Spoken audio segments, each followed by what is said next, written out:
And now, live from the Whispers Estate in Mitchell, Indiana, where the walls really do talk, introducing your host, Rich Ballard. Thank you, Michelle. And speaking of Michelle and Brad, I have them here tonight. Welcome, everyone, to the second live podcast here from the Whispers Estate in beautiful Mitchell, Indiana. We are here at 714 West Warren Street. We invite everyone to visit our website at www.whispersestate.com. Loads and loads of information about the house, history of the house. You'll find pictures, you'll find recordings, evidence that guests have submitted to us. Just a well put together website that this gentleman on my far left over here put together about 2 years ago, and we keep making it better and building it better. But I'm your host right now, Rich Ballard, and of course I own the house. I bought it, as I've told you people before, in March of 2020, right before the COVID kicked in. But the house, fortunately, has had enough guests that we've been able to keep it open and all that good stuff. And we're very excited tonight because we're thinking, anyways, that we actually have the website linked up with our podcast. And I do want to remind everyone there is about a 30-second delay in us talking and probably what you're going to be hearing. So just be patient with us. There's just that delay, and I think that's just the nature of doing a live podcast through YouTube is what's kind of what we're hooked up with. So very excited tonight. We are here in Jesse's room, and for those of you who've been to the house, you know this is on the second floor. Probably most people would recognize it as Jesse's room, or the master bedroom, if you will. This is one of my favorite rooms in the house. I know it's one of Michelle's favorite rooms in the house. The house itself, when you come up here to this room, there always seems to be some type of energy in here that's just, it's just hard to describe it unless you come and visit the house yourself.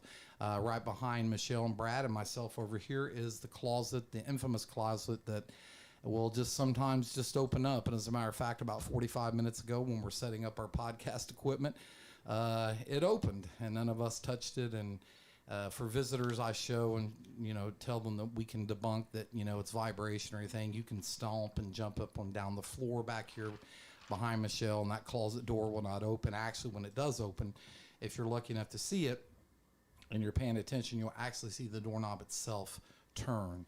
And it's one of those events at Whispers Estate when it does happen. It's pretty exciting for people who've never seen it happen before.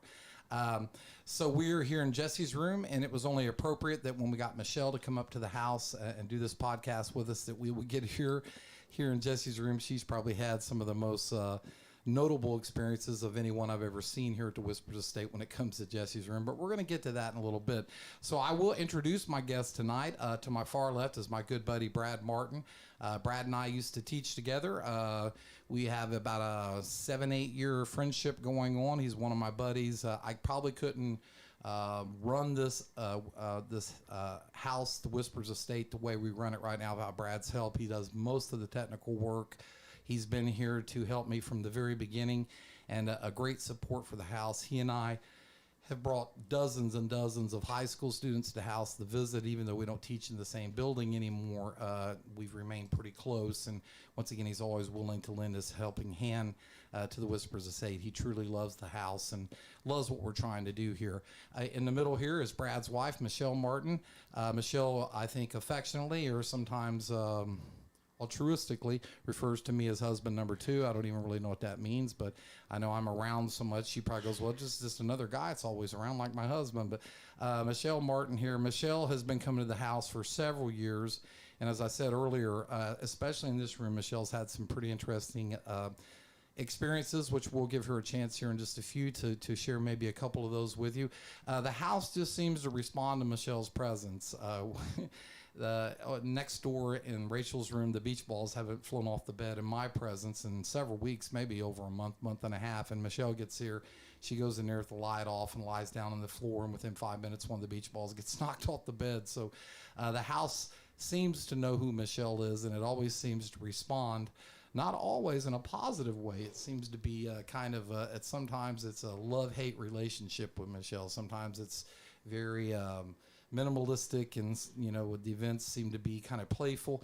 And then sometimes Michelle's been messed with in this house much more than I ever have. And I'm telling you, her bravery is impressive because on my end, if some of the things that happened to her happened to me in this house, I probably wouldn't know it, and certainly probably wouldn't consider coming here anymore. So tonight's format is pretty much like all the other ones. This is our second live podcast. I do want to thank everyone for who turned into the first one and basically was willing to put up with all the technical issues we were having. We knew it was going to be one of those nights where nothing seemed to work, and we powered through it. And you know, I had over 100 people that talked to me about watching the podcast, and the vast majority of it is very positive. They said, you guys just look like you were having so much fun that it just didn't matter, things weren't working right, and there was delays in the vocals, and we couldn't hear you real well at times. The call-in session didn't work. People seemed to enjoy our level of amateurism at that point, but we seem to have ironed out most of the problems. Remember, there is somewhat of a delay from what we're saying here live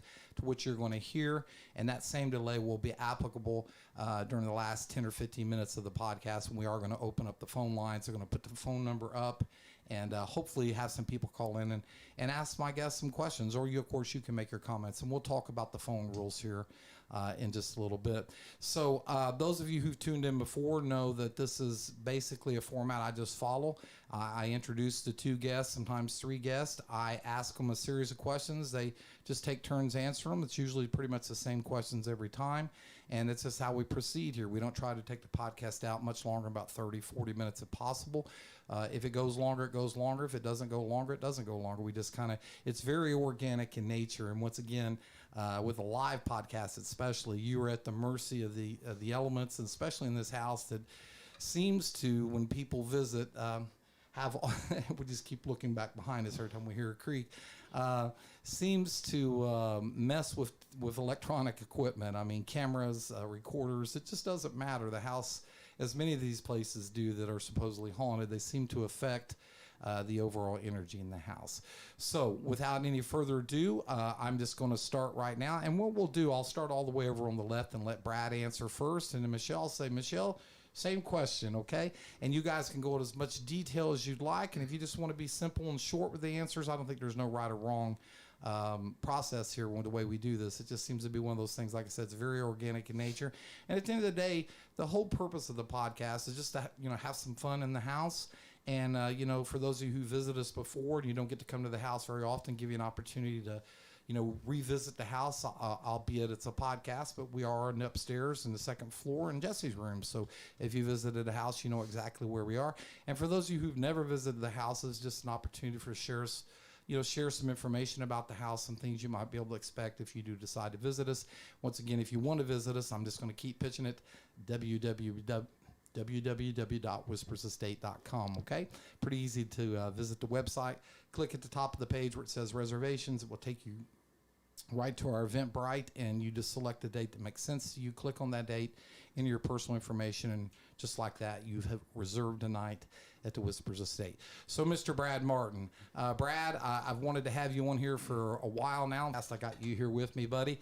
Brad, basically, what the first question I always ask people is, at what point in your life, when was the first moment that you became interested in the paranormal? You had that event in your life, whether it was early in your childhood.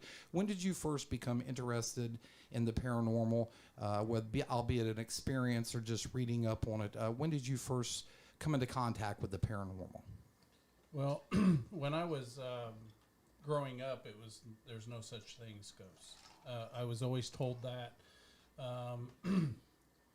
The first time I saw something, I had a little dachshund in my bed, and I was probably about 6 or 7 years old, and she put her ears up and started growling, and I looked out in the hallway, and I saw the weirdest thing. I saw like a hammer and chiseling away at my wall, and I thought, that's weird, and it scared the crap out of me, and it went away as soon as I looked at it.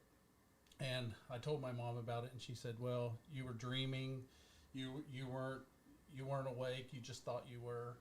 And I was not, because I was basically doing what kids do. They sneak around, they don't go to bed, they hide under the covers and pretend to be asleep. And we had a bucket factory across the street, and I think before my house was built, back in the early 60s, the bucket factory, that was part of the bucket factory. And the bucket factory had shut down, and they built the house, and part of the bucket factory still remained across the street. And I saw some weird things over there as well. But I didn't think much of it because that was the only instance I ever had. And then when Michelle and I got together, I think she brought something with her. And we started having some stuff happen in the house. And then when I got the job at Triton, I met you and said, okay, this, you believed, or you didn't believe, but you said that you bring kids down here. And I thought, oh, that's interesting. I kind of want to see if there's really something to it. I kind of believed, but I didn't. And when we came down here and started doing the visits and seeing the kids get terrified and things started happening, it's like, okay, now it's solidified in my mind. This is real. You were still doubting. It's like, no, Rich, you can't doubt. So that's how it got started. But most of my life, I didn't believe in ghosts. I thought you died, you became a spirit, and you went to heaven, and you weren't here, and nothing else was here.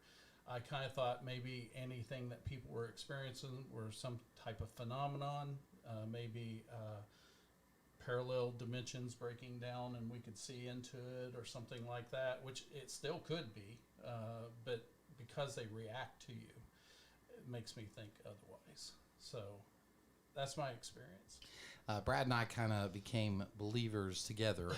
Once again, I'm still the most skeptic person, probably one of the most skeptical people you'll meet when it comes to the paranormal. I'm very scientifically minded, and Brad, being an engineer and having an enormous background in science and scientific knowledge, I think we kind of learn how together to accept that there are certain things that are occurring that without question, science can't explain. And as I said before to you people, that is the sheer definition of parapsychology, that is a field.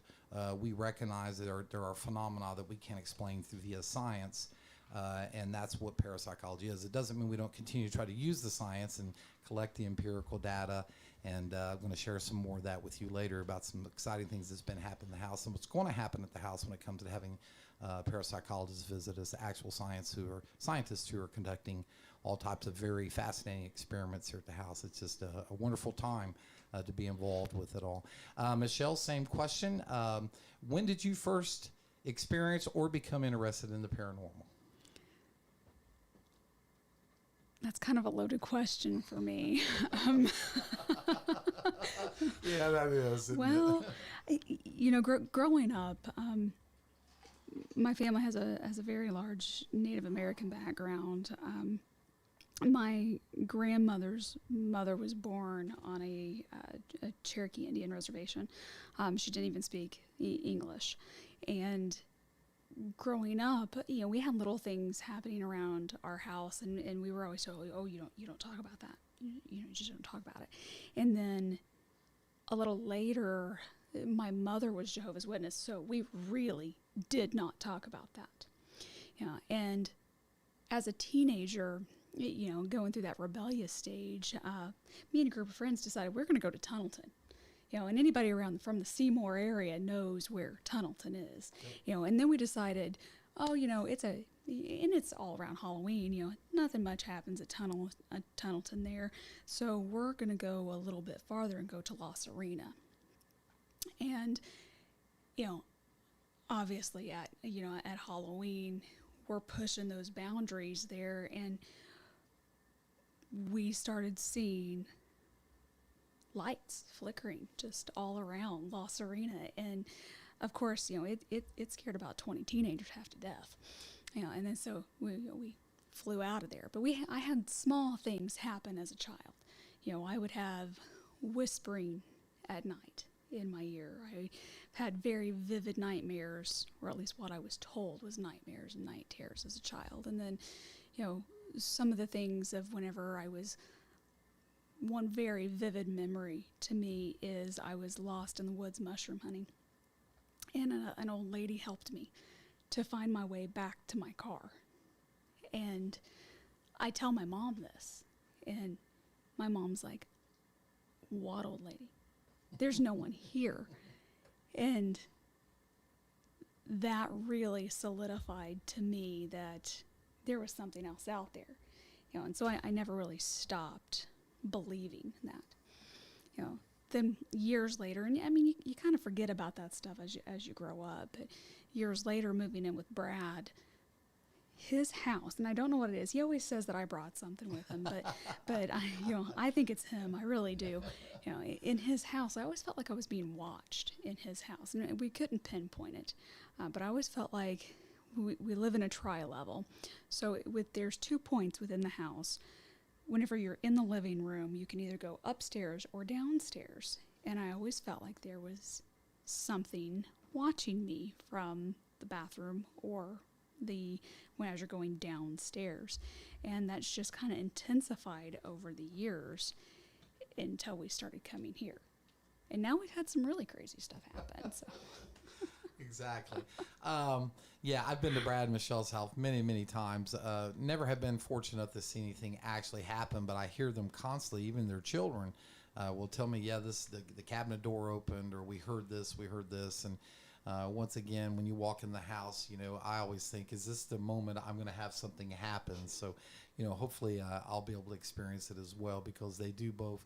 And as I said, along with their children, they do tell us, hey, we think this house is haunted. So I am fascinated by that. Both of you pretty much go all the way back to your childhood. And if you listen to the last podcast a couple weeks ago with Sandra Burris and Lisa Keppel, they both had very early childhood experiences. And when I meet people that are involved, in the paranormal and the pursuit of this unknown knowledge, if you will, they all seem to go all the way back to their childhood and have those stories. And I guess I'm just that one oddity in it, that I don't really have any childhood memories of ghosts or anything. And I do know that my parents, I grew up in Columbus, Indiana, and my parents and even my brothers and sisters, I was the youngest of 6 children, they said when we lived over in eastern Columbus, there in East Columbus, on a little street called Jones Street, that you could always hear walking in the middle of the night, and everybody else would be in bed. And all 5 of my brothers and sisters, mom and dad, they all told the same story. So once again, I was too little to remember or know anything about it. Just as a child, I never had anything happen. But it's amazing. Most of the people I talk with do have that childhood experience that at one point or another at least presents the paranormal world to them. And they often, I think, like Michelle and Brad both, kind of evolve away from that. You become a teenager, other issues, other drama in your life, and then somehow or another it always comes full circle, and the next thing you know, you're sitting at the Whispers Estate. This question kind of is both easy for both of you, so it might not take us that very long, but I always ask the second question the same way. Brad, we'll go to you once again over there and move towards me. Brad, when can you remember the first time you heard about the Whispers Estate or your first visit? Can you go that back, far that back? Because we're talking about 7 years now. Can you remember the first time you came to the Whispers Estate, the first time you heard about the house? 2015. Yep. So it was my first year teaching at Triton. I started in the fall of 2014, and kids were coming to the classroom saying, hey, have you heard of this? Or they were talking about it. And I said, well, I got to go down there and talk to Mr. Ballard. I got to find out what's going on here. So I think Whispers Estate is probably one of the main reasons why you and I are such good friends, is because that kind of brought us together. And in many ways, you're right, yes. So, I mean, not just what I've done for the house, but what we had the same interest. So it gave us a commonality, because, I'm at a different school now, and I don't have those type of friendships with other teachers. And you alluded that you don't have a lot of that either. And I think it was just common when it comes to the spiritual realm here and curiosity with this, that when I came down and we started talking about this, is like, hey, this sounds like a good person to hang out with. Let's go discover what we can from the paranormal. So I think I owe this house a lot for bringing our friendship together. So Yeah, I mean, I think that's true of so many people who, experience paranormal phenomena together. It creates a bonding that, if you don't do this with other people and you've never done it, when you're sitting in a room and someone gets scratched or something is knocked off the table, or there's a loud noise that you can't explain, and there are 4 or 5 of you in a completely pitch black room, dark room, it does create a certain bonding together. Hey, we were all terrified together and we kind of survived that. Yeah. So I think that's true exactly. And I know that, like, you and I share a lot of things, not only, of course, the love of, the paranormal, but certainly our taste in music and all those good things. But the house does seem to have that effect on people when they come and experience it with other people. You end up becoming friends. And, I've made so many friends in the field. It's just amazing. I was on a podcast / radio program. Was that Tuesday night? Yeah, it was Tuesday night when Kim and her group came down here. And I got to talk to Blaine, and I'd already known Carol. We had been in contact for several months, but I spent, over an hour talking to Blaine, who was one of the hosts of the show, and he and I just immediately realized we had so much in common together, whether it be music, whether it be the paranormal, our love of history. Like me, he's been to every Civil War battlefield there is, and he lives down in Alabama, so he has even sometimes better access to those things than I do. So it does create a bonding and a friendship that's really hard for a lot of people who don't get involved with it, I think, to understand. Now, Michelle, being married to Brad, I'm guessing the first time you heard about the Whispers Estate was probably from Brad. It was. But can you remember your first trip? Because I do vividly, but can you remember your first trip to the house?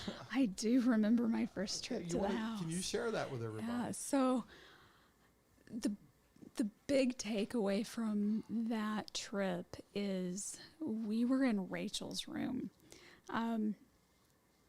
It was you, Brad, and I, and we were sitting there in Rachel's room, and we had decided to light a candle, and me being me, I invited her in.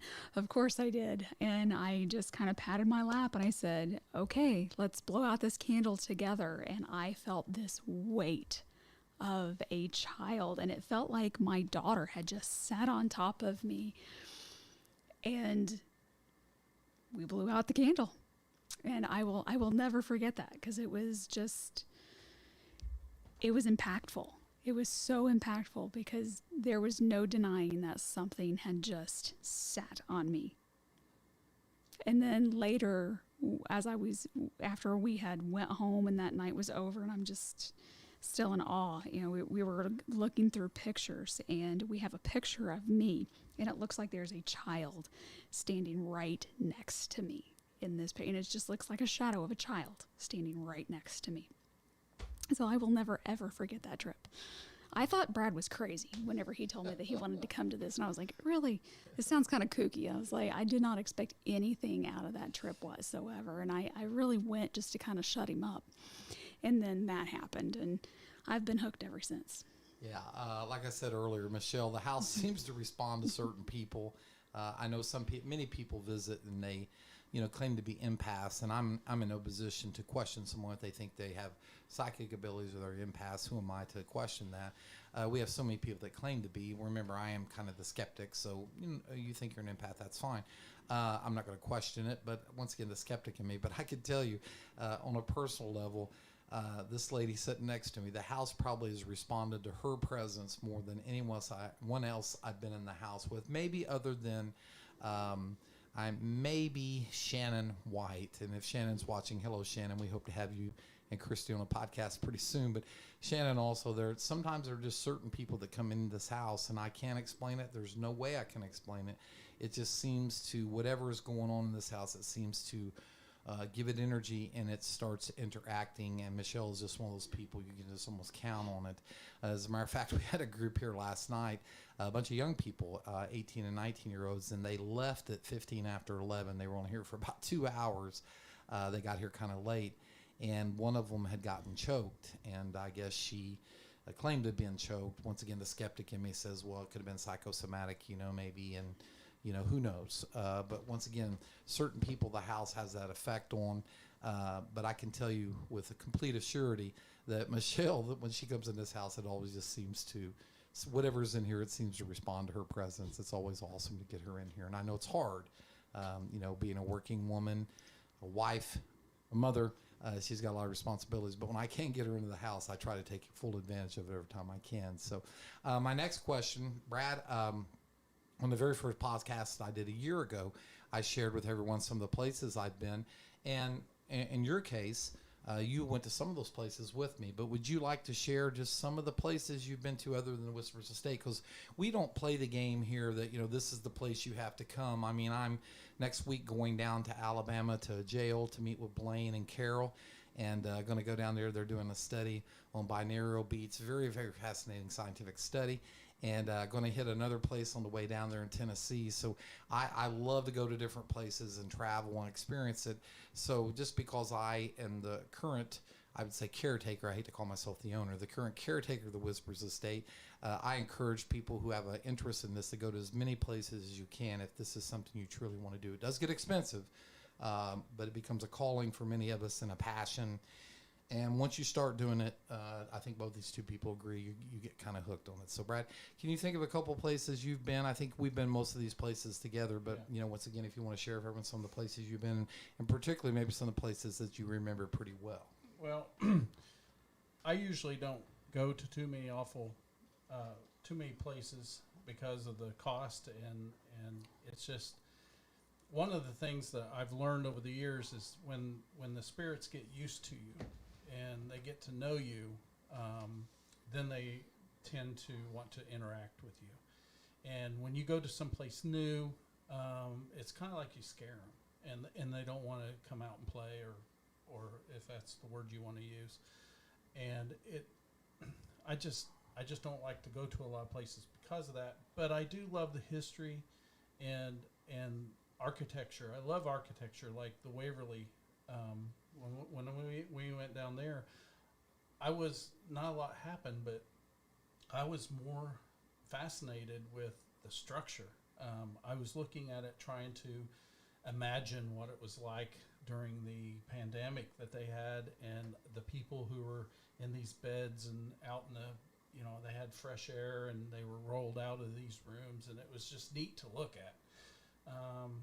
I enjoyed the aspect of that.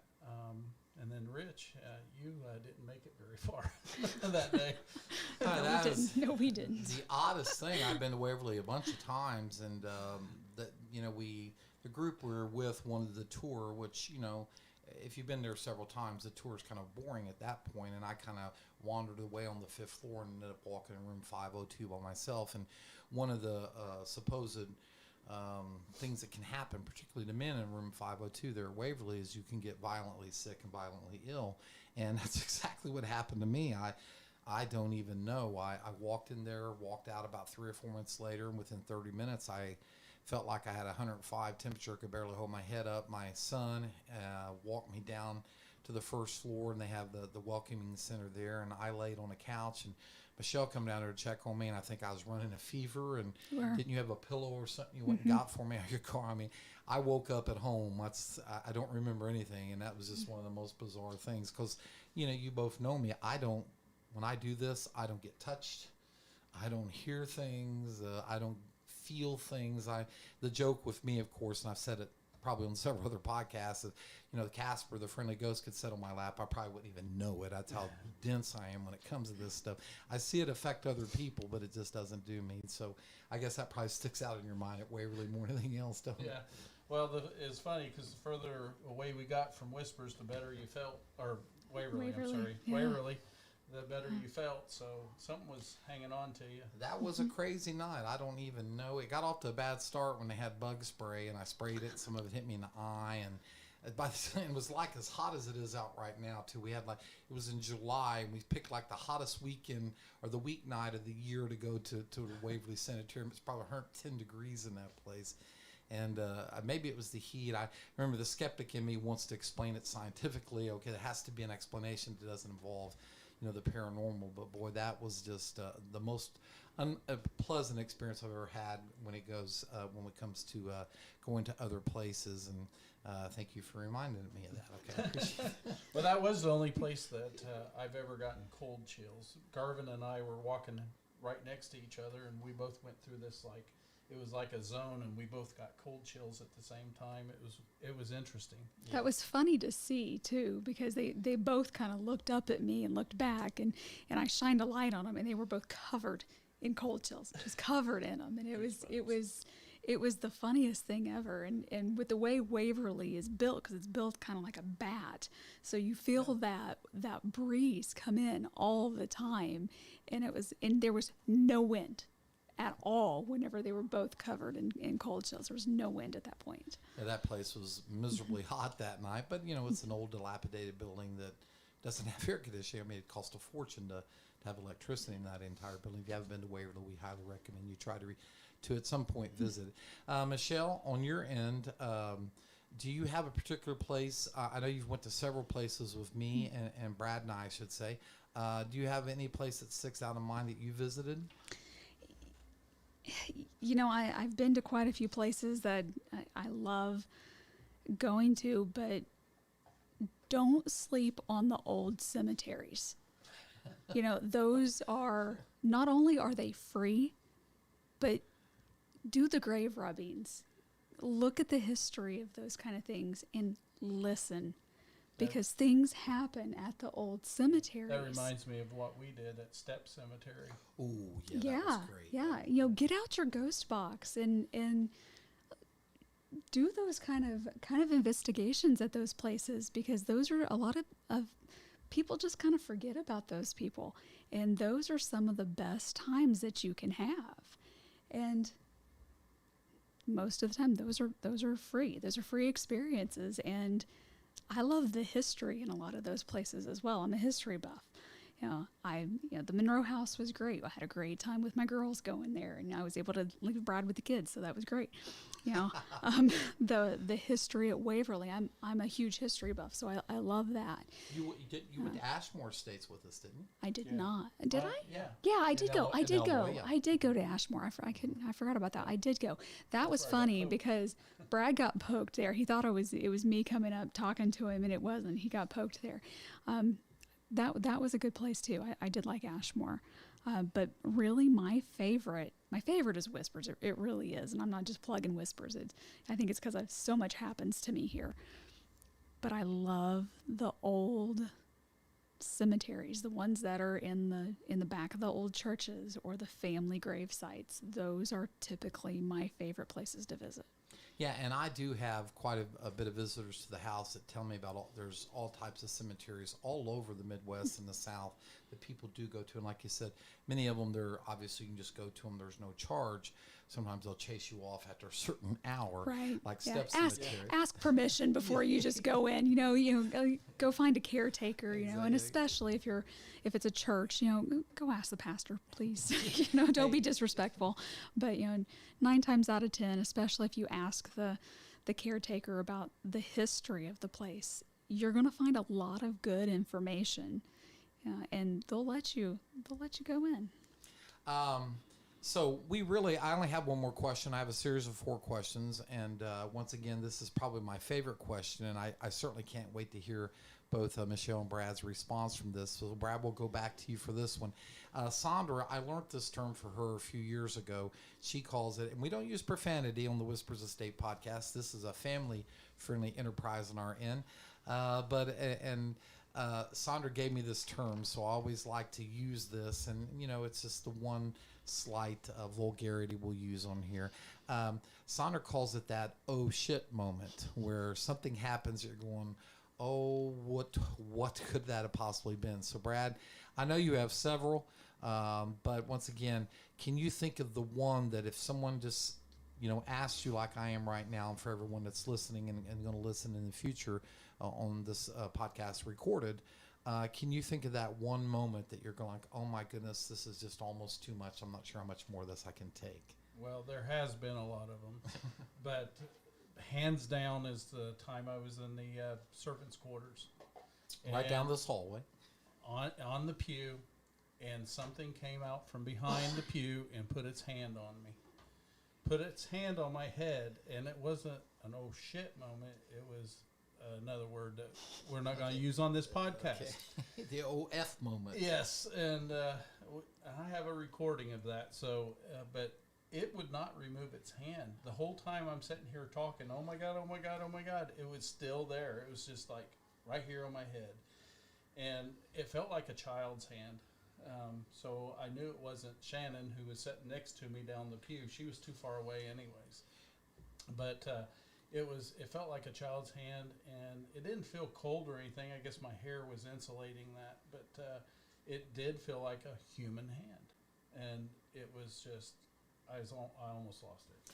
It was it. I will never forget that night. That was one of those nights where so many things happened. My son Garvin, who was, just like the three of us, he tries to be somewhat of a skeptic when he can. We went up in the attic and something touched him on the head up there, and it was just one of those nights where people were getting touched and things were moving. It was just one of those nights, and I can't guarantee you're going to have a night like that when you come to the Whispers Estate. Sometimes it's just the right combination of people. If you can get Michelle with someone like Shannon, or Michelle with someone like Sandra, the next thing you know, here we go. Let's just see what's going to happen. A little bit of chaos. Chaos was the word I was looking for. I couldn't find it. So Michelle, you have several as well, like Brad. But do you have that one thing that if you had to put it above all the others, and it doesn't have to be here at the Whispers Estate? Do you have that one event that, for whatever reason, seems to rise above all the others? Should I tell the story about this room? I just think that's why we're in this room tonight. So I was hoping you'd choose that. Yeah, one. it's definitely this room. So obviously we're in this room for a reason. The majority of what happens to me in this house happens in this room, and I feel a deep connection in this room. I shouldn't. But I do. I could probably sleep in this room, and I really shouldn't. So we were all here chaperoning a field trip to this house, and one of the things that we do with the field trip is that we line the kids up in the hallway. And Rich is talking to the kids, and I just happen to be texting my daughter. And so as not to bother any of them, I just stepped into this room and I closed the door. And over to this side of the room is a mirror, and it was kind of dusk. There was just a shimmer of light that was coming through the curtains in this room. And anybody that's kind of texted in a room that's very dimly lit knows that it takes a minute for your eyes to adjust. So I'm texting my daughter, and I kind of look up and I see a shadow, and I'm thinking it's just the shadow from my phone. And I look back to my phone and I'm texting again, and I put my phone in my back pocket of my jeans, and I see this shadow again, and by this time I realize it is not my eyes adjusting, and the shadow comes from across the room, comes up, and it slams me on the door.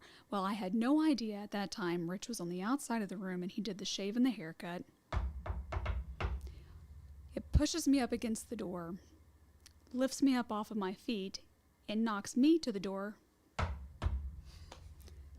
By that time, I'm trying to struggle free of whatever has me, and it has me pinned to the door. I've got the doorknob, and I'm trying to get free, and I can't get free. And at that time, I'm now freaking out a little bit, and I'm struggling free. I finally get free, and I run across the hallway. I run out. Brad screams like a girl. That was the best part of the entire night. He screamed like a girl. And I left the door open, and I run downstairs, and I am shaking uncontrollably. And I got to Sandra, and I tell her what happened. Brad comes down after me, and he was like, "What happened?" And I'm telling him what happened. And that was my moment that I had to go outside, and I had to compose myself. And it didn't take just a few minutes. I had to take a walk around the block. We even had students coming up to me going, "Mrs. Martin, are you okay?" I got a lot of hugs that night. And what does Rich do? We come right back up, and he puts me back in this room, which was actually probably the best thing he could have ever done for me. Put me right back into this room, and I've been fine ever since. But that was my oh crap moment at this house. if I was ever going to walk away from the paranormal activity, that would have been that night. Yeah, that was just one of those nights with students that, you know, like you bring the young people in the house. We've talked about this before. Their energy just seems to liven the entire environment up. I walked outside too. I don't know if you remember this, and I had a flashlight and I put it right in her face, and it looked like someone had hit her with their fist right in her forehead. It literally, she had looked like knuckle indentation. And I just had never seen anything quite like that. I think we also have a picture of you that you were sitting over here, and it looked like something smacked you. Remember that? We have that picture where she's got a big handprint on the side of her face, and it goes down into her neck area and that kind of thing. Just a big. That's a rough night. That actually, I think that picture is actually on the Whispers estate. You can't really see my whole face. You can kind of only see this part. But yeah, that was a rough night. Yeah, it looked like you got smacked, and you know, I've had people try to debunk things like that. Well, what if she smacked herself? I can tell you, folks, if you're sitting in this house with 5 or 6 people and you're all in the same room and it's dark and no one's making any noise, you can just your stomach will growl and everybody in the room will hear it. So there's just no way she could have smacked herself with that kind of force. Everyone would have heard it. I have a good friend up in Minnesota. Her name is Heidi. I won't say Heidi's last name.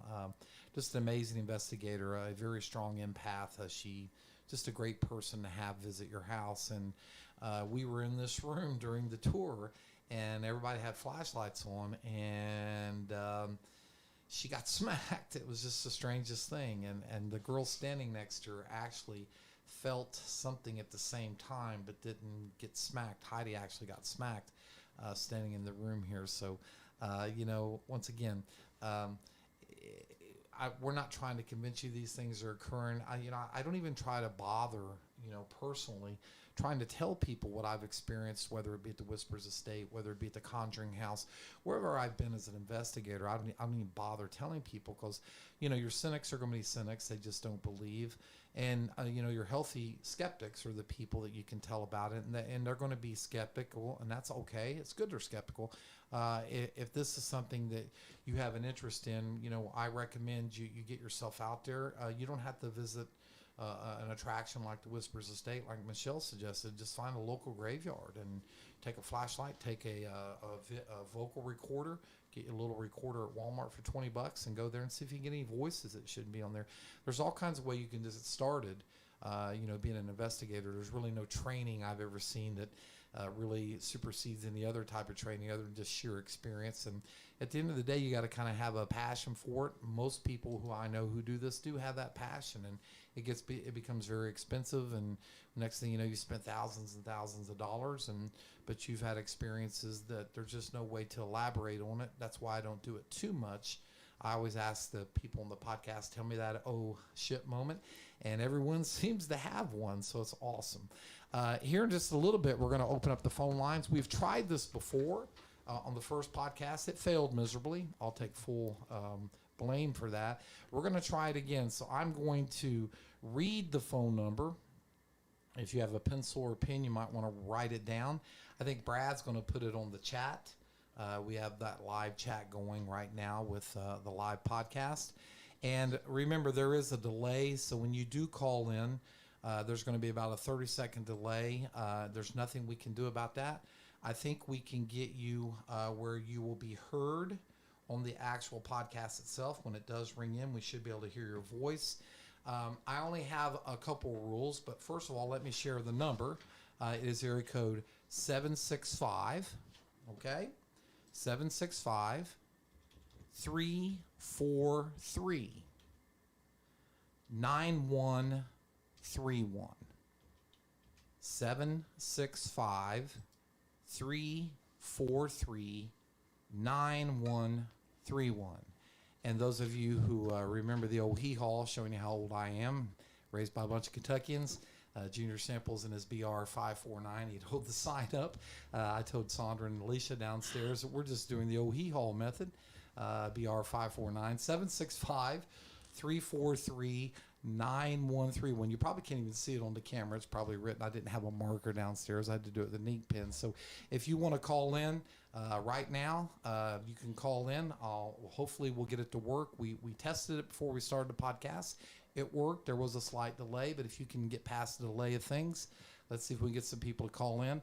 While you're calling in and you're listening, remember, I have a couple rules about the call-ins. Number one, try your best not to drop any F-bombs or any profanity. I do have students that listen to this podcast. There are probably young people. I think your 10-year-old daughters listen to it, right? Let's try to keep it, PG, if you will, or PG-13 at the most. I even though we don't let anyone in the house under 18 unless they're on a field trip and that kind of stuff, and supervised by adults. There are a lot of young people who have an interest in the house, and I think just out of taste, we want to keep it, the language as clean as we can. So please, if you do call in, and I think we're getting our first caller. Make sure you turn your podcast down. Call from Stacy Spencer. To accept, press 1. To send a voice. Hello, I think this is Stacy is this Paranormal 502, Stacy? Yes, it is. Hey, Stacy, it's so good to hear from you. How you doing, young lady? I'm doing fine. How about yourself, Rick? I'm doing wonderful. Turn this up, Jeff. And I will tell you, Stacy and her team, the Paranormal 502, named after the infamous 502 room there at Waverly Sanitarium. These have to be some of my most favorite people in the world. I just love this group of young ladies, and I think they have a couple young men that joined their group. They are just fearless investigators. They travel all over the place, weekend after weekend, sinking their own money into this. And Stacy, you know how much I care about you. I do appreciate you call in. Do you have a question for my guest, Brad or Michelle? A comment, anything like that is appropriate. Well, Michelle, how's my girl doing today, and my little buddy Jesse? Have you seen them tonight, or have they knocked any balls up for you tonight? Whenever I first came in, I went into Rachel's room and I was just laying down. I had my eyes closed, and the ball got knocked off the bed within about 5 minutes. So that was kind of nice. It's awesome because we have been there. My team and me have been there 3 or 4 times now, and I think Rich is right what he said earlier, that they get to know you as you come in, because when we first started coming there, the very first time we came there, we got some stuff like the flashlights and, stuff like that. Mostly the flashlights was really, really good there at the very beginning. Then as our team became bigger and we started doing this more, we started to get some more equipment. And the time after that, we got the headphones. Actually, we used Rich's headphones and the app. And Rich was in the other room, and it was so cool because we were asking the questions, and Rich was sitting at the chair, and he was asking all these questions, and all of a sudden we heard this coin drop, and we couldn't figure it out because, we were seeing these coins all over the house, and they just drop out of nowhere. We thought maybe Rich dropped it out of his pocket, which he didn't, because it was right down by his feet. And of course, he didn't hear it because he had the headphones on. So we was like, that was real cool. So we went in there to see him because he was in the nursery, which is across the hall from Rachel's room, going up to the next floor. And him and Dan, who was on our team at the time, heard like a growl or something in the corner there. And at the same time, it's all happened within 45 seconds. The same time, I was standing by the door coming up the steps up by Jesse's room, and the door handle was jiggling and was in it. Of course, I was trying to get out of the way to let Eva see it, but it only happened in 45, like no matter of 45 seconds, all that happened at one time. But Rich is right. It seems like the more you go back, the more they're comfortable with you, because the last time we were in there and we got so much stuff. We took a couple of our friends, Tracy and Awesome, yes. Yes, Pibba, yes. And they came in and they were, by this time we got the SLS camera, and we got the, what is that little thing, Rich, that you told me to get, the little power plant pack. Yeah, I got the power that, pump, and it seemed yes. like it really, really worked. And we, of course, I went ahead and got some headphones and did stuff like that, like we did with the app before. But what was really, really cool is we were in Rachel's room, and she just kept knocking the ball off. I mean, we said, "Can you want to play? You don't want to play?" She's my buddy, and she would knock it off. And then we were actually in Jesse's room where y'all are at now, and the door opened like, I think it was two times or three times, or maybe that was the ball. 2 times, I think it was. But we got it on video, and actually Tracy was sitting right there by that round table in the corner, and the SLS camera actually got like a little stick figure sitting there dancing right beside her. So it was really cool. I think they're getting more and more comfortable with us as we're coming along, and we actually got a few more people that joined our group, and we're going to be coming back in October, because I'm telling you what, Whispers is my favorite place. And I'm not just saying that. Me and Rich have really become, when I was coordinating all this, our trips and everything, we had the treasurer, Eva, and she would take care of all that part, and then I was doing the coordinating and getting these places we researched and everything. Eva would help research and send it to me, like, call here.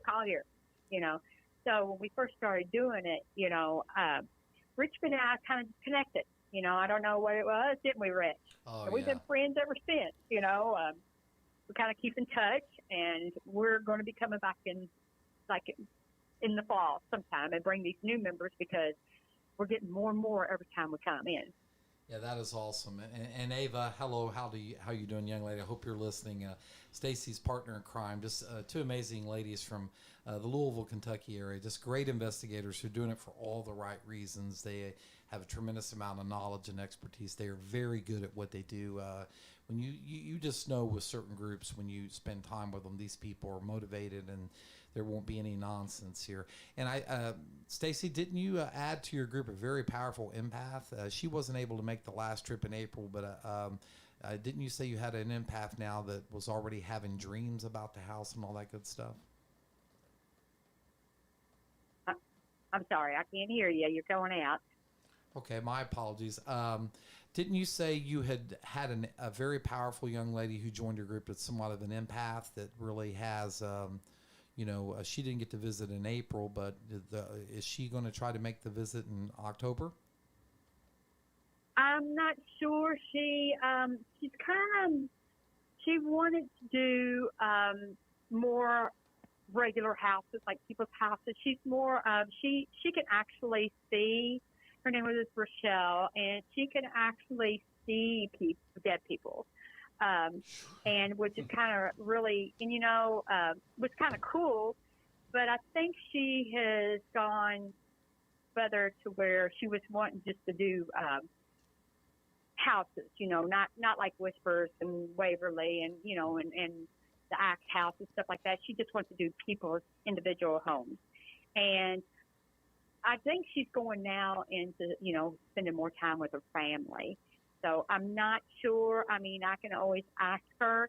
It would be cool if she would come, because at the time she was going to come, and then something came up and she couldn't come with us. But we did have a good bunch of people with us. I think there was like 10 of us that came in April, and it was just awesome. We all had so much fun. And then you end up coming later on after you played in your band and, came, and the Pollies had just left, and you came in, and then we kind of went back up to Jesse's room, and, we're trying to find some more things out. It was just a cool experience.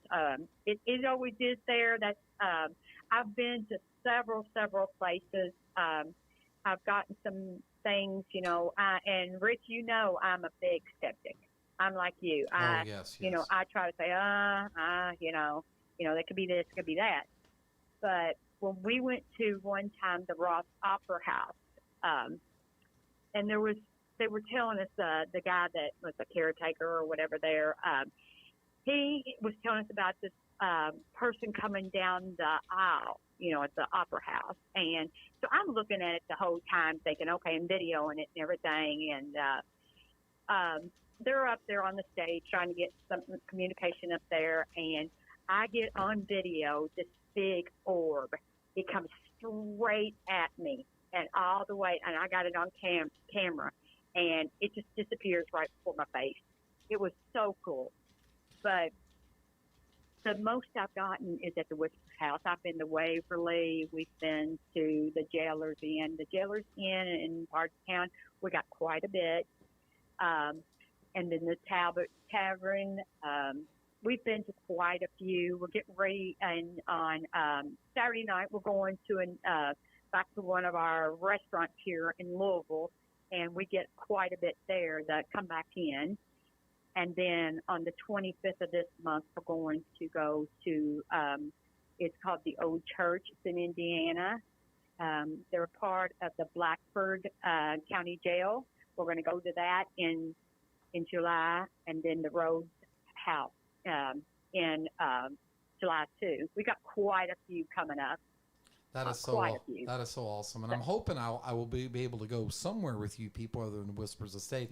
I know you've invited me a couple I know times. we keep asking, but you know you're always got your you're so busy all the time, and and you're always with your band, and then it's most, Rich, we got to get you together. Yeah, most of your stuff is on weekends, and I do work in an old man cover band, and we're pretty busy. So, Stacy, I do so much appreciate you calling in, and I do miss you. Tell your friend Ava I said hi. I just love you guys. The 502s easily, when I think of all the groups that's come to this house, they are easily at the very top of the list. They're just amazing ladies, and I do look forward to your visit in October. I'll do my very best to be here and meet your new members, and you just take care of the rest of the summer. Be safe this weekend.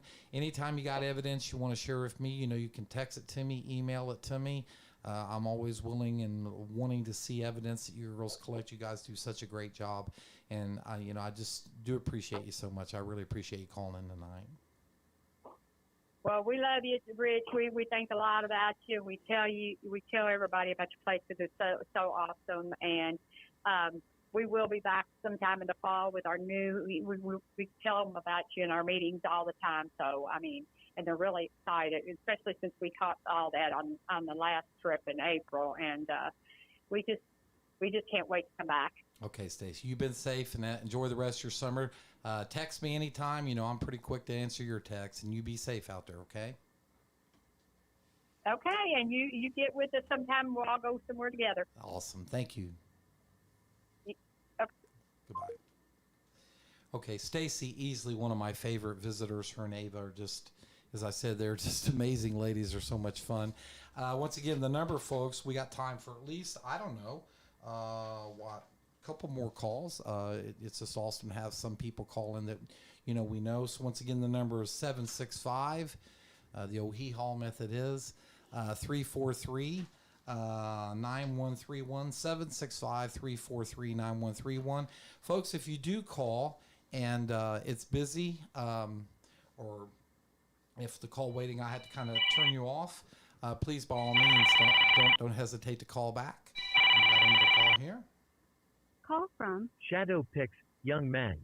to accept, press. Hey, this is Rich Ballard here at the live podcast at the Whispers Estate. Is this my buddy that I thought we're talking to? Yes, this is Ryan. Ryan, how you doing, good man? I'm doing pretty great. I've been pretty much doing a little bit of my homework and involving Whispers Estate, and I think my team and I are pretty much ready for round 2, and we're looking forward to seeing what we can come up with and see what we got and what we can fetch on cam. Yeah, I get so excited when I meet younger people like yourself who are so motivated and so organized. I was so impressed with your group. An old fogey like me, I just turned 45 years old, and see, Michelle, you're what, 40? 25, get it right. And Brad, I think Brad just turned 52. Brad's the old man of the group. But when I see young people like yourself, it just really makes me feel so good that, the future in the paranormal world, as far as investigators and sincere people, it's in good hands with people like you and your group. How you doing tonight? Like I said, we're doing pretty great. My team and I are pretty much, to be honest, my team is extremely anxious to get to the place, and I got a new buddy of mine, actually, a friend of mine that's been always wanting to look into the paranormal. He actually was trying to be part of, I think they consider them as the well, he's pretty much like trying to be a government official, but he was extremely into the paranormal and he wanted a taste of it. So I told him that there's going to be 4 of us alone, and there's going to be pretty much us being fully locked down in the building from like dusk until dawn. And pretty much we're thinking that he was have a taste of it, and he's actually willing to challenge the paranormal. And I said we're looking forward to giving that a go and seeing how he does. But again, there too, like I said, we're just too hyped up, and we just have like almost lost for words because we're just ready to see what else we can fetch. Yeah, I think the three of us alluded to that a little bit earlier. It just kind of becomes a passion. And once you do start experiencing stuff that, you know, you can't easily debunk or throw out that, you know, well, it could have been a tree up against the house. It could have been this. Once you realize you've actually experienced what we all, the three of us, consider true paranormal phenomena, if you will, PSI phenomena, it just kind of grabs most of us, and just it really becomes a passion where you just think about it all the time. I mean, I'm a school teacher by profession, but I just have to be honest with you. If I could just travel all over the world and just investigate, I think I'd be the happiest I possibly could be. I just love it. I never grow tired of it. It sounds like you and your crew have got that bug right now. And once again, as young people, you guys have years and years ahead of you. You're going to be able to experience some great things. Well, honestly, there too, the whole thing to me, in a sense, kind of feels like my personal pilgrimage to kind of get to the truth of the paranormal, because the thing a lot of times people have always wondered about the meaning between after, like literally between life and death, and they wanted to get to the truth and what it really is. Some people say there's no such thing, but then it's like, yeah, there is. You just don't like to accept that because it's kind of how they're taught. And I always tell people all the time, don't let a book make the authority of your belief. Explore it, challenge it, free your mind, and make yourself actually follow what you wish to actually follow. In other words, whatever you find is what makes you become either the believer of the paranormal or someone that says, okay, I'm not meant to know it because I never found evidence. So I just tell people, give it a chance, explore it, challenge it, and just don't throw it in the gutter just because of an individual telling you, oh, they're not real, oh, they don't exist. It's just one of those things where how could you enjoy when you're kind of being stuck and glued to that chair with thousands of books that says, no, the paranormal ain't real? It's like, free yourself. Don't Free try to yourself explain the to unexplainable. explore the world. That is just great. what? That is just great advice. And Michelle, well, you can you elaborate a little further? Just don't try to explain the unexplainable. There's Just- a lot of times there's just people always like to say this and that, but I just say for a simple term, just challenge it and explore. Exactly. That's the best thing I can probably say for a short term of it. Yeah, great wisdom for a young man. Isn't that impressive? It is. Yeah. Well, we do appreciate your call in. I think you and we've texted, and I think we kind of played some phone tag a couple weeks back. I told you to call me back, and you called, and I didn't get to call, and I called you, and you didn't get to call. So I would really enjoy having you and maybe one of your team members on a future podcast, if that's something you'd consider doing with us. I'd love for you to share your. I'd love for you to share your, I would be your honored with experiences. that. Yeah, that would just be great. So thank you for the call tonight, and I do look forward to y'all's next visit, okay? Absolutely. Okay, thank you, young man. Thank you. Yeah, that just when you meet young people that are so focused, and it's encouraging to me because I was joking about being very, very young. I'm very, very old, but when I meet young people who are doing this and they have that young man has such wisdom at his age and his philosophy. When I was his age, there's no way I would have had that insight that he seems to have. And he and I have talked on the phone several times, and I look forward to their visit. I think we got time for at least a couple more calls. This is so exciting. We get people to call in. Once again, the number is 765-343-9131 is Junior Samples at Salem Hee Hall, BR 549. We encourage anyone that'd like to call to ask Brad or Michelle a question or me a question. Certainly you can make comments. We welcome all those. It's just like having extra guests on the show, if you will. I talked earlier about, try to keep it clean, no profanity. We do ask that you show respect, is what we'd expect for my two guests tonight. Respect for me, we'd obviously return that to you likewise. But when we're doing these type of things, when you're doing this stuff live, there's no script. I mean, I have the 4 questions kind of embedded in my head, and this is the 5th podcast I did, the second live one.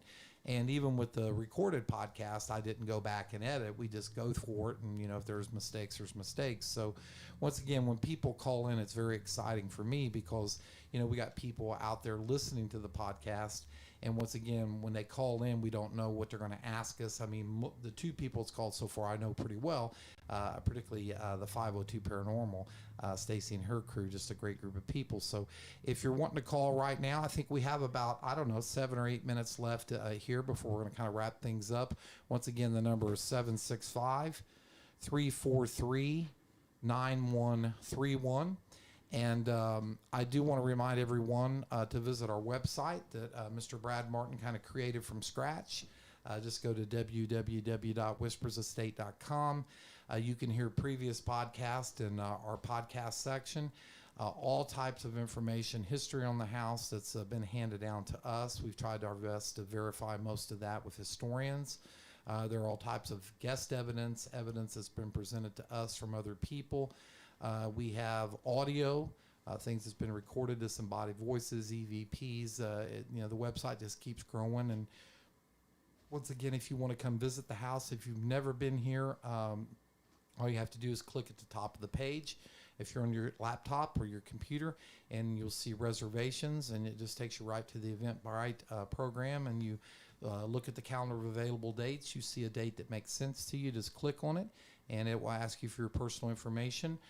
We are deliberately doing our very, very best to not raise prices here. I know most of you are feeling the pain of the $5 plus for gallon for gas, and of course the inflation that just seems to be affecting almost every American. I mean, I guess if you're affluent, very wealthy person, it's not affecting you too much, but most of us who go to work and just try to pay our bills and just do the good old middle of the road stuff that most of us try to do. These are pretty tough times, and I discussed with Brad and Michelle and Sandra and other people who I value their opinion tremendously about the possibility of maybe at some point having to raise the prices. But right now, I'm just going to be resistant to that. I'm just going to try to keep everything very, very cheap. You can visit the house Sunday through Thursday. That's an 8-hour visit from 8 o'clock at night to 4 o'clock in the morning. For $200, you can bring up to 10 people in your group. That's $20 a person. That's pretty good entertainment for 8 hours. Looks like we have another call. I'll go ahead and get that. Call from Kim Reed. 6. Okay. Thank you for calling to Whispers Estate. Is this Kim Reed? This is Kim, how are you doing tonight? doing great. Great, Kim. Thank you for the call tonight. Kim, I won't give any type of introduction. Kim is one of those people who has helped us so much at the Whispers Estate. She was just here a couple weeks ago she actually, I don't know, you guys aware of this? This young lady who's calling us right now just spent the night alone in the house by herself. Do you know she did that? No, you didn't. Yeah, she slept. I've been wanting to do that for so long. I Brad did. won't let me. She slept in the Harry Potter room by herself. I was so impressed. Kim, do you have any question for Brad and Michelle, even though they're pretty good friends of yours? And if not, do you have a comment? We do appreciate you calling us in. Well, I did want to see, I want to know you guys' top 5 non-whisper moments. Kim, we can't Sorry, hear I you. have to We go really cannot today. hear you. There's outside Sorry. interference there. Sorry, I have the grandkids tonight. Top 5 moments for you guys, and I won't stay on the phone too long with you guys because I do have the grandkids, but top 5 moments for you guys that are non-whisper. It doesn't have to be top 5 places or top 5 different investigations, just moments. Kim, I did not know you were old enough to be a grandma. My goodness gracious, would you start having kids yourself when you're about 12 or 13 years old? That's that beach. It must have that's been, that, yeah. That's I was that, really that, young. that Beach Grove girl in you, right? She was 10. Get it right.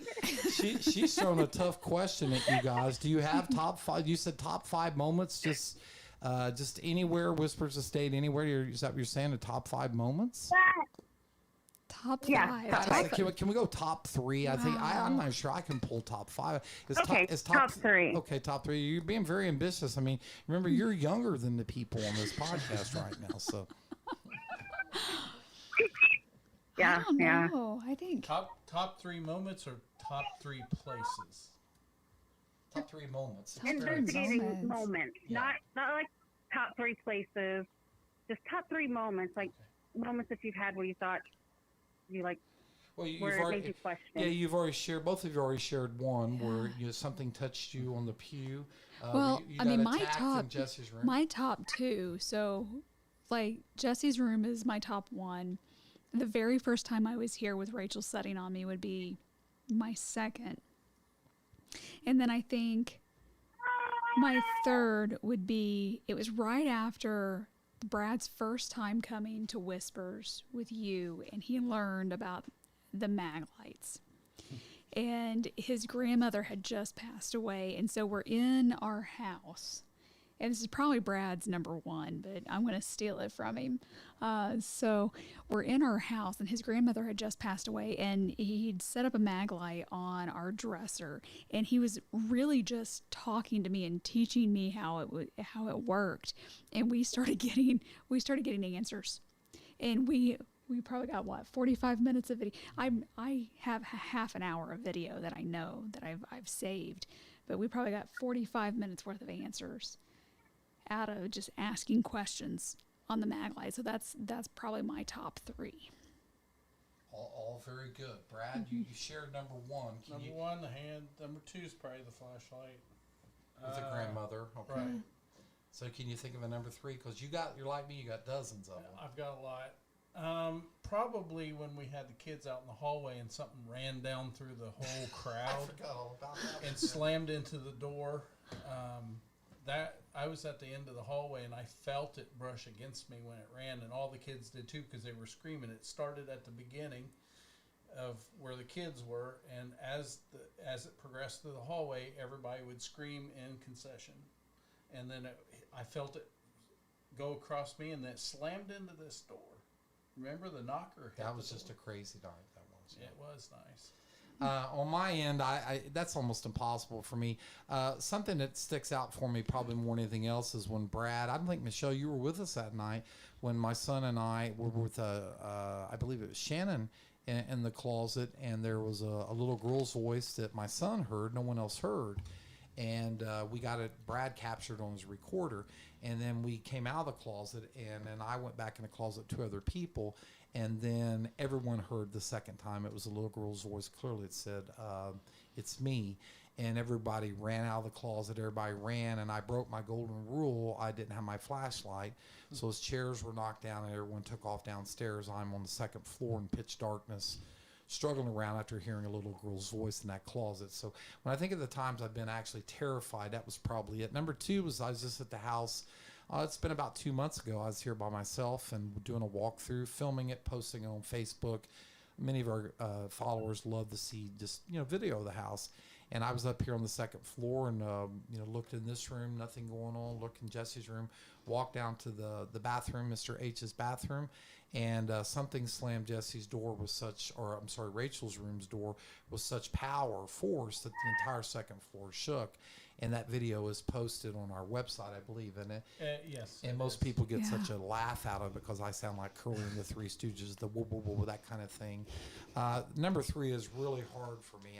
Like I said, those 2. I've got one for you. Okay. The time you and Garvin and I were watching we had cameras set up here and we heard the angry. I always forget that, but Brad had a camera set up in this room. We were trying to catch the closet door to open, and we were down after probably about 2:00 in the morning. We had a huge monitor screen sitting in the dining room area there, and Garvin walked over by the monitor. He said you could see he saw something on the camera, and then when he walked over, he said he saw shadow movement in the room, and then we heard a man's voice come over the speaker that would have came out of this room, and it was a very agitated, angry voice, and it went on for maybe 15, 20 seconds. We stopped and we're all standing in front of it, nothing else. And about a minute later, we heard a couple more sentences. It seemed like whomever was talking was very angry.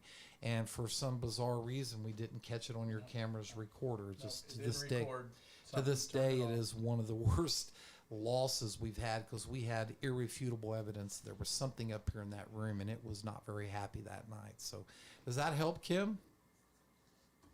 Yes, thank you. Well, Kim, what about you? Someone who's visited the house probably 70, 80 times, who's slept in the house by themselves.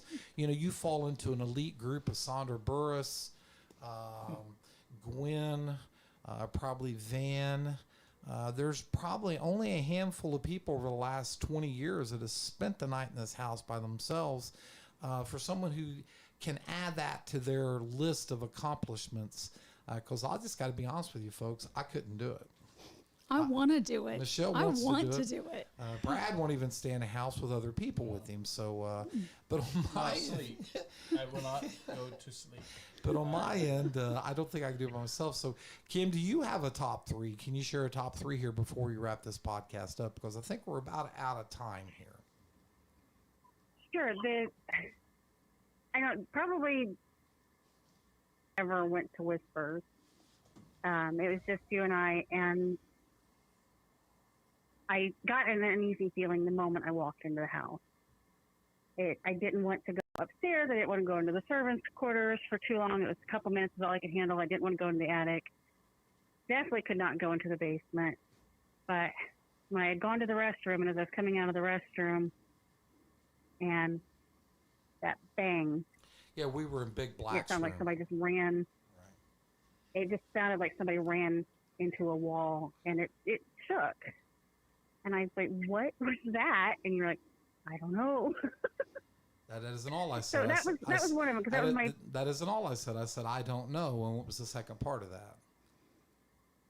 Welcome to Whispers Estate. Welcome to the Whispers Estate. Because the entire house shook. It's like something ran into a wall with a bulldozer. Yeah. The entire first floor shook. And Kim looked at me. She'd never been here. And she looked at me with the eyes wide open. What was that? And I said, well, I don't know. Welcome to the Whispers Estate. So I think the second one would have to involve down in the basement. Am I right? Yeah, the basement was a big one for me because I was validated, and, you know, I always stand against that brick column. If you've ever been into the basement of Whispers Estate, you know the brick column that I'm talking about. I always stand with my back to the column. That's the only place I can be in the basement and feel comfortable. I was standing there. When I come downstairs, I looked around the base of the brick column. There was a paintbrush right beside the column. As I'm standing there, we're investigating. Everybody else is asking questions. We had a little bit of flashlight activity, but not much. We hear sound like a rock being thrown. We turn on our flashlights, and the paintbrush had moved from the base of the brick column to about 3 feet away towards the exercise bike that's down there. I said, that paintbrush moved. Nobody believed me. They're like, are you sure it was there? I'm like, I'm really sure it was here, and now it's there. So we went dark again. A couple minutes later, same noise, turn the flashlights on, the paintbrush had moved another 3 feet. Yeah, and everyone, so everybody was able to see. Right, everyone in the group witnessed that second time. Yeah. And I think the third may have been the night that we were investigating, when that whole night was kind of crazy, but the toss-up between the night, the closet doors were kicked open so hard that the door handle flew off. Oh, I forgot about that night. The door and handle then broke. Yeah. And I just found the screw to that doorknob, like a month ago when I was cleaning upstairs. Yeah, Kim volunteered to come and clean the it's second, been third 2 floor. years. She was here 8 hours cleaning. I mean, she just really did a great job on the house. I tried to get up here and vacuum and stuff, but she did a good old-fashioned Ballard number the way I do the Haxel house I live in. She really cleaned this place. The minute you walk in, all you could smell is bleach. I just loved it. So, Kim, I do appreciate so much you calling. Tomorrow. Yeah, always. Tomorrow, the next day. No, I'll be back for sure soon. Kim always volunteers to help us. Sandra's out of town, and I can't do anything. Kim's kind of our third person right now, volunteer-wise, and really be difficult to keep the house open with people like Kim, without Kim and Sandra, of course, and of course these two people sitting next to me.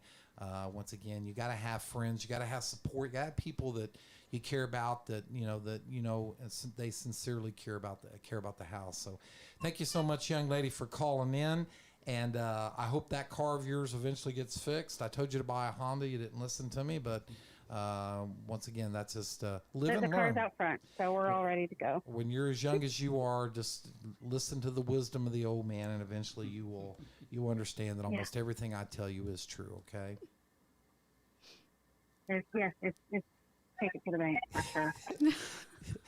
One last thing about Kim, I have a nickname now that's kind of been following me around for about a year and a half, and Kim, she says, you're at the end of the day, you're really just nothing more than the ghost pimp. Because we get so many female visitors to the house. I mean, I'd say 75% of our visitors to the house are females. And she had called me one night. I said, yeah, I'm probably going to be here probably about 2 or 3 o'clock in the morning because I got 4 females here, and they were from northern Ohio, and they were just terrified to be in the house. And I gave them the tour, and they said, please, we'll give you extra money. Will you please stay here with us and help us investigate? And I said, well, I don't want your extra money, so I will stay here with you. And I told Kim about the next day. He says, you're becoming the ghost pimp. So she even got me a T-shirt that says ghost pimp, and I wear it on stage, and people just love it. So, Kim, thank you. Have fun with those grandbabies, okay? All right. Okay. You guys be safe going home. Okay, good night. Bye, Kim. Bye. Folks, we want to thank everybody for listening. We actually went longer than we normally go. We actually went about an hour and 20 minutes, which normally we try to keep these down to an hour. But, when you get 3 people call and they all have pretty good questions. Brad, you got something? Yes, I got something. Let's talk about what we're going to do later on. Okay, well, Brad saw a movie. You remember the name of the movie? Host, where these people actually, they had used a Skype program. Am I right? They were Skyping? Skype or Zoom. Zoom. Or Zoom, something. and they all were on laptops or desktops in different parts, in different houses, and they did a conjuring where they tried to call for some spirits. And the movie's Hollywood. It's just really, really a scary movie. And Brad said, "What if we all bring computers the night we're doing the podcast?" And I go in this room, Michelle goes in this room, you go in this room, Sandra goes in this room, and we just kind of try to do. I think are we going to be on Zoom? I guess. Okay, we're going to use Zoom, and we're going to actually all go to different parts of the house and see if we get any kind of activity here. So it was Brad's idea, and Brad, I shared that with both the scientists that were in the house last Saturday, Dr. Jim Horan, Dr. Brian Lathy,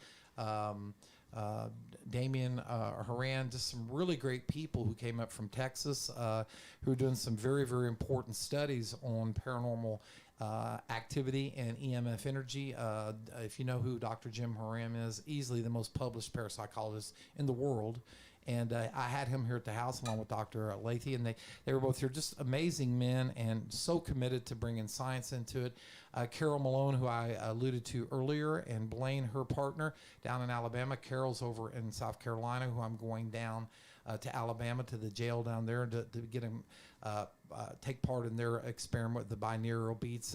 It's just really, really exciting when you have scientists and people who are scientific minded trying to find prove that we're not all just going crazy, we're not all just sensationalists. This is something that's real, and I'm not here to try to convince anything there's such thing as ghosts. I don't know what is going on. My students ask me, Mr. Ballard, what is it? And I say, I really don't know. It's something. So if you want to come to the Whispers Estate, www.whispersestate.com. Click on reservations. We love to have new visitors. Love to have previous guests. But anytime the house gets new visitors, I think it's exciting for me and Sandra and all the other people involved. So please try to come see us. We're down here in Mitchell, Indiana, just about 30 minutes south of Bloomington, Indiana, straight down 37. It's pretty easy to find. The house itself is only about a mile and a half off the beaten path. So please visit us. My next podcast is going to be in a couple weeks. And yes, folks, after a lot of publicizing this, I'm going to have the published author. Her book is going to be published, I think, at the end of this month. Kim Kinser, who is one of my partners in investigating. Kim and I went to the Conjuring House together. We have been to so many places together, And she is just one of my favorite people to do this with. She is very, very skeptical. She goes in with a pretty hardcore attitude. I want to see some evidence. And she's going to be on the next podcast, and it's going to be very exciting to have Kim on here. The Kim that just got off the phone, Kim Reed, has agreed to do a podcast. We've got a bunch of good people coming up. I'm going to have my Dr. Lathy and Dr. Haran, our parapsychologist from Texas. They're going to be on the podcast. We got a bunch of really good guests coming up, and we hope everyone can tune in. We'll do our best to publicize this. Tell people about it. The more people that tune in, the more people get to find out about the paranormal, and certainly with the goings-ons of Whispers Estate. Brad, Michelle, I don't know how to thank you. You guys drove a long way to get down here. You guys about ready to try this other experiment? Yes. We're going to take about a 30-minute break. Folks, whatever you do out there, be safe doing it. Enjoy the rest of your summer. I think this next podcast is going to be in about 2 or 3 weeks, so it'll be posted on our Facebook and our website. Thanks a lot, everybody.